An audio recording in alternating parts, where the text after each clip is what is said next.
I'll never forget the moment Lisa stepped through the door that evening. Her face was lit up with that carefree, glowing smile. The same one she used to reserve just for me in the early days of our marriage. It sent a sharp twist through my gut. I knew exactly where she had been. More importantly, I knew who she had been with. She casually set her purse on the counter and started humming, completely unaware of the storm brewing in the room. But then her gaze landed on the framed photo sitting in the center of the granite island, illuminated by the dim overhead light. The change was instant. Her smile disappeared, replaced by a pale, ghostly expression. Her breath hitched, and she staggered back a step, as if the image itself had the power to physically wound her. For a second, I thought she might collapse. She gripped the edge of the counter, her knuckles turning white. I had printed it that morning. The glossy 5x7 photo showed her in that unmistakable red dress, the one I had bought her for our anniversary 2 years ago. She was laughing, head tilted back, while another man held her close, his hand resting on the small of her back in a way that was far too familiar, too intimate.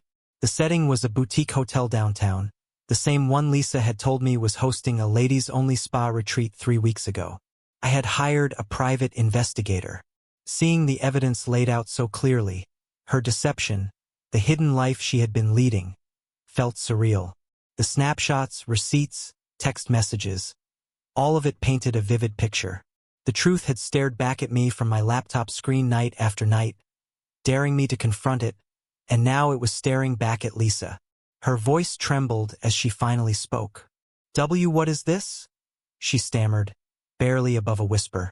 Her wide, pleading eyes darkened between the photo and me, silently begging for an explanation that wouldn't come. "You tell me," I said, leaning back in my chair. My voice was too steady, too calm, the kind of calm that only comes before a storm. Her lip quivered, but she remained silent. She looked trapped, like a deer frozen in the headlights of an oncoming truck. I could see her mind racing, scrambling for an excuse, a way out, but there was no way out. "How long?" I asked, my voice slicing through the tense silence like a blade. "Ethan, How long?" I repeated, my tone sharp this time.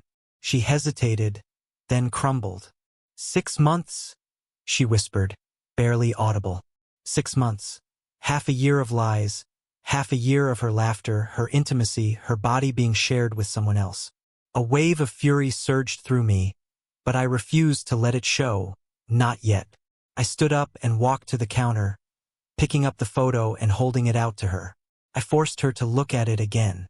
"Him," I said, pointing to the man in the picture. "What's his name?" She swallowed hard, fresh tears welling in her eyes. "Mark," she murmured. I repeated it, letting the name settle on my tongue.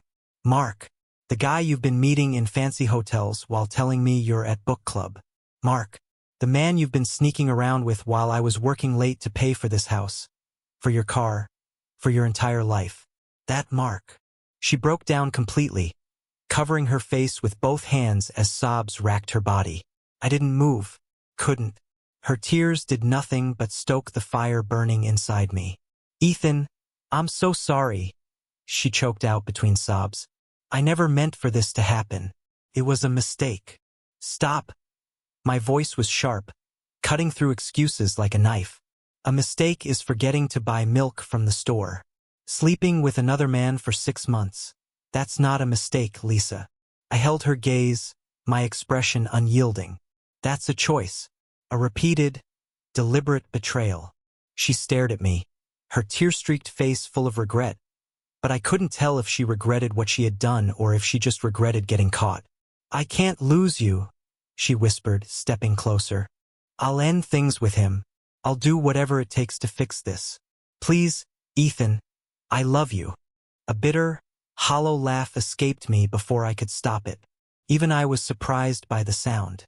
"You love me," I repeated, shaking my head. "You don't betray someone you love, Lisa. You don't shatter their trust, rip apart their world, and then stand there claiming you love them." I turned away, unable to look at her any longer.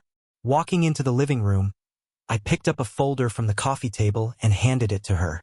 "Go ahead," Take a look. Her hands trembled as she opened it. Inside was everything, the photos, hotel receipts, timestamps, undeniable proof. As she flipped through the pages, her face crumbled. "Ethan, save it," I interrupted, my voice cold and final. "You've said enough." For the past 3 weeks, I hadn't just uncovered the truth. I had prepared for this exact moment. I had spoken with a lawyer, updated all account passwords, and even changed the locks on the house. Everything was already in motion. "I want you out of here by tomorrow," I stated firmly. "The divorce papers will be ready next week." Her breath caught in her throat. "Divorce?" she gasped. "No, Ethan, please. We can get through this. We can go to counseling, start over." "There's no starting over, Lisa." I cut in, my voice like steel. "You killed what was left of us the moment you let him into your life." She collapsed onto her knees, sobbing uncontrollably, but no amount of tears could undo the damage. They couldn't erase the image of her in that red dress, her body pressed against another man's. They couldn't put back together the trust she had shattered into a million irreparable pieces. I left her there, broken on the kitchen floor, and walked upstairs. Grabbing the suitcase I had packed earlier, I rolled it into the guest room. I refused to spend another night in the same bed as her. Sleep didn't come easily. My mind played a cruel montage of our life together. Our first meeting, our wedding, vacations, the future we had planned. And yet, it all felt like a lie now. How long had she been unhappy? How long had she been pretending? And why hadn't I seen it sooner? By morning, Lisa was gone. She had left a note on the counter begging me to reconsider, but I didn't read past the first line. I didn't need to. Her actions had spoken louder than any words ever could. In the weeks that followed, I focused on rebuilding. I buried myself in work, reconnected with friends I had neglected, and started therapy. Slowly, I let go of the anger, the resentment, the pain, and in time I found peace. Then, one day, I received a message from Mark's wife. She had discovered the affair as well and wanted to meet over coffee. We shared our stories, our heartbreak, and our plans to move forward. It was unexpectedly therapeutic.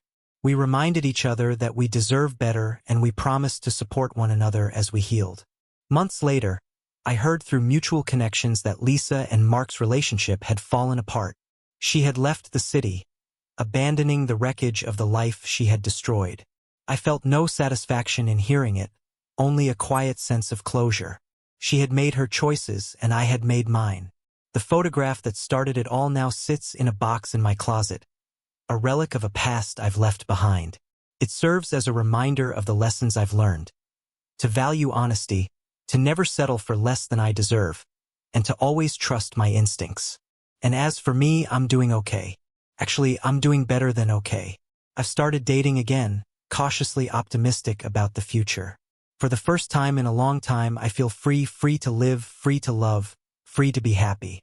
And that, I've realized, is the best revenge of all. So guys, if you all liked today's story, please like the video and subscribe to our channel. And don't forget to press the bell icon. Thank you for watching.